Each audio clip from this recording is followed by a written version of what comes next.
age of 17. In prison, he became educated, reformed, fought to earn a second chance, and eventually became the first juvenile offender in Virginia to have such a sentence vacated by a federal court. Azeem received a historical sentence at resentencing and then became eligible for parole. It was granted first parole. Since his release on 9/10/2021, when I say this man has accomplished a lot, Yes. in less than a year, that's an understatement. Yes, sir. And he's still going. Yes, sir. And you know why? I've taught her Sussex Pod for years. He's the most sweetest, gentle person, a real class act, a real gentleman, and he has so much respect as an elder. What is the age for an elder? Like 25? Like, what is the age for an elder? I know I think he turned 45. He just had a birthday too, by the way. I'm joking. Because when I come to the pub, I'm like, you're an elder too? Okay, because when I think of elders, I think of like 70 and over. But he had so much order, and he always made sure I was good. And this is for, what, I've known him for like 7, 8 years. I went to court on his behalf, sat there with his family, and everything. And to see him come home, and when I went to his mom's house, I go visit everybody. When they come home, I take everybody out one-on-one when they come home and everything. It's just incredible. He most notably spoke at the UVR, VCU, the 26th annual Robert E. Shepherd Jr.'s Juvenile Law and Education Conference.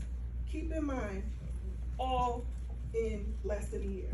The 2022 Richmond, Virginia Bar Association, the 2022 National Symposium on Juvenile Services in Louisville, Kentucky. Oh yeah, by the way, I've never seen nobody off of probation. He's off probation within 6 months.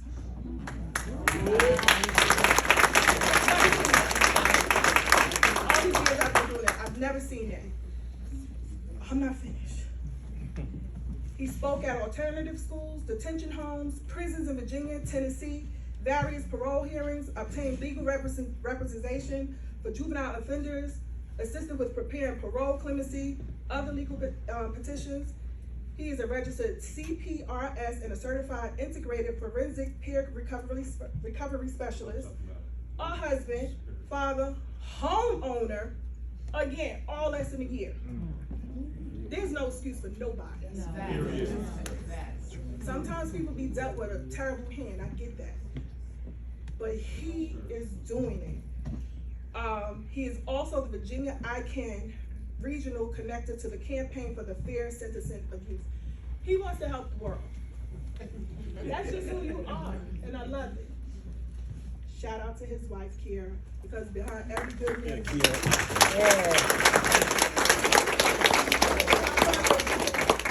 let's give it up for the returning citizen of the year, presented to Azeem Majeed, in recognition of your return back into society and the impact you have made. Thank you for your continued hard work, focus, strength, and commitment to our youth, returning citizens, and community. Thank you.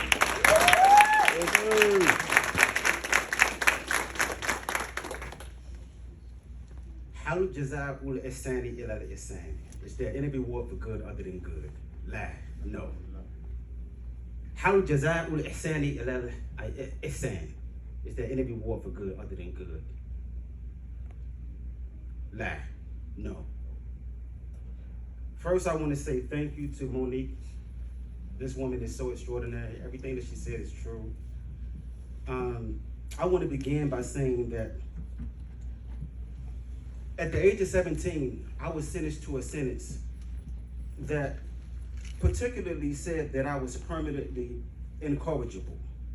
And what that means is that I was beyond redemption. There's no hope for me. I can't be rehabilitated. I can't change. I have no worth. That I have not anything of value to give to those within prison or out in society. This is what that sentence meant. 2 consecutive life without parole sentences plus 29 years. But back up for a moment, and I have to articulate the reality of my situation. I had 8 jurors initially voted for death. And they voted for death based upon this narrative that I was permanently incorrigible, that I can't change at the age of 17. Wow.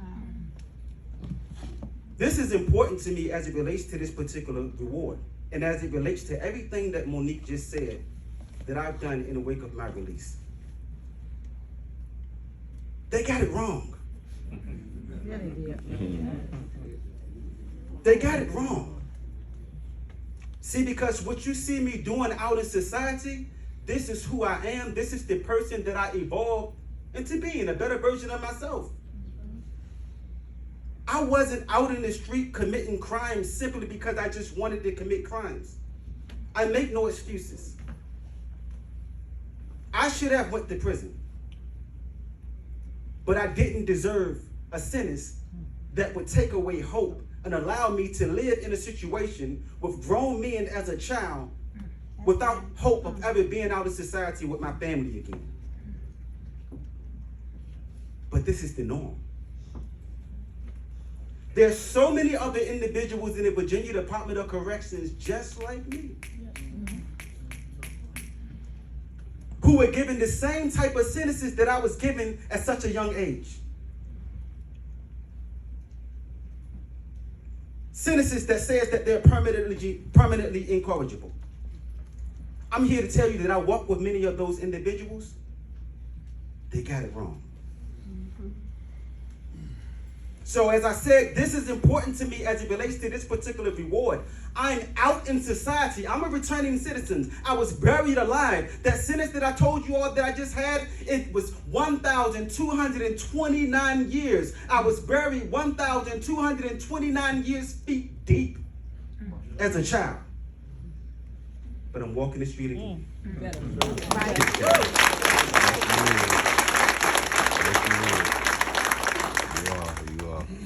As Monique said, I served as an elder in the Cognitive Community Reentry program. Right around the time, right before my sentence was vacated. And it's important to note that I chose to be in this particular environment. It was an experiment at Sussex One State Prison, right? This brother right here, Paul Taylor, is the forefather of this program in Virginia. I took the same model and put it on a level 5 prison and made the decision as a level 2 inmate to be in a level 5 prison, helping facilitate these particular programs in a level 5 prison. And it worked. We were labeled at one point the best cognitive community in Virginia. And I say that for a reason. During this time, during my journey in the cognitive community in Virginia, right? At Sussex One State Prison, I became a better version of myself. And I became a better version before then. Islam helped me become who I am.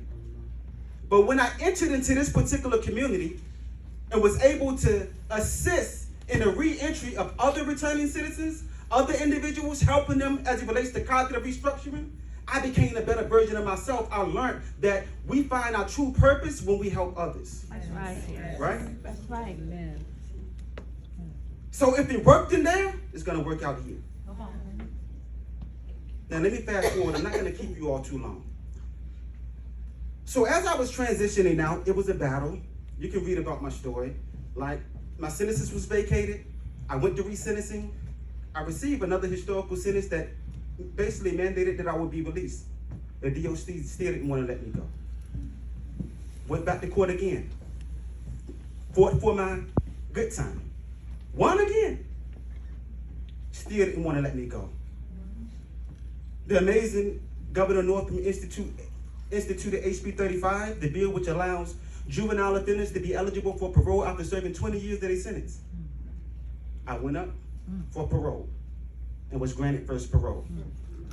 But mind you, still didn't want to let me go. And it was my beautiful wife who went bananas. Terrible. Right? But I'm out. But I need to back up for a minute because I know that these individuals isn't expecting this. When I was transitioning out, helping individuals in the Catholic community, it became so difficult for me, right? When you helping other individuals to return to society and you fighting for your own freedom and they don't want to let you go, I felt like I was a victim of aggravated kidnapping. Literally. But I'm trying to hold on. She will come up in here and look me in my eyes and see it on my face. Literally see it's beating me down. Every single day I'm coming out. I'm coming out every single day, giving it my all. I'm running for the finish line. But every time I get close to the finish line, they move it further away. It was messing with me mentally. And she would tell me, brother, hold on.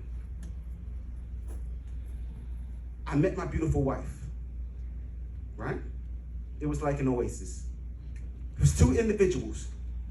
We got a whole particular manner in which we get married in the religion of Islam.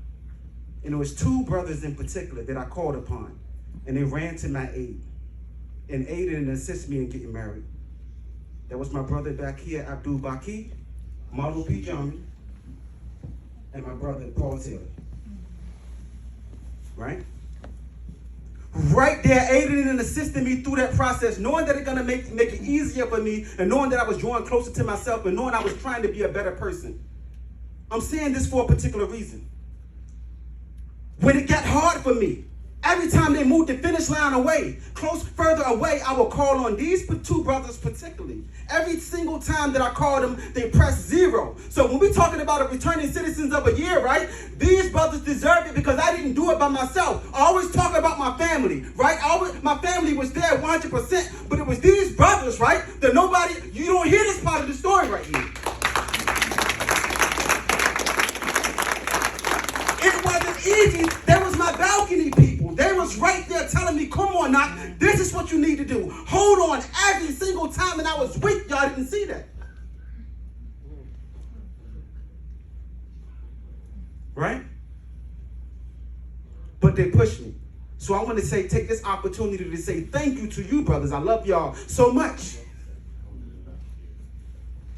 When I came home, I got to say this. I know I've been a little lengthy, but I need to say this. My beautiful wife, thank you so much. You made it so easy for me. Upon my release, you are like my everything. You're my rib. I love you, Kira Majeed. This woman is extraordinary. Don't cry. And it's one more person that I want to acknowledge. And this is my younger cousin, Kiari Smith. And listen when I tell you, being incarcerated at the age of 17, the truth is when I was released, it's a lot that I didn't know. I was growing in there. I was helping people, and I was maturing, but my development was arrested in so many different ways. I never had a job before I went to prison. I never had a driver's license. I never had an ID. I never paid any type of bill legitimately. I didn't know how to do any of that. I never had a bank account. This is the truth. Oh, I got one now. Right? So, but my wife was living in a different state, and I was living in Virginia. This is an important part of my story. After I got my permit, before I went to prison, I didn't travel to different states, right? I wasn't comfortable driving to another state on my own. If you notice all of the pictures you see me at different events, my cousin is right there by my side. He would take off work. He's married. He would go away from his wife and son just to ride with me to make sure that I maintain a healthy relationship with my wife, to get to her, to go to these different events that you see me doing relentlessly. All of these accomplishments, my younger cousin, he was like this when I left. So all of these people were instrumental in my reentry, right? And I just want to acknowledge that they wasn't expecting this. Paul Taylor, Marlo P. Jarman, Kiara Majeed, and Kiari Smith. And I want to say to my brother, Paul Taylor, you are so extraordinary, brother, and I feel your pain, and I love you, and you don't deserve it. And I'm telling you, I'm with you. We are with you. And it's an honor to be in this room with you today, and each and every one of you recipients. But you, brother, we talking about class act. You here, brother. Thank you all.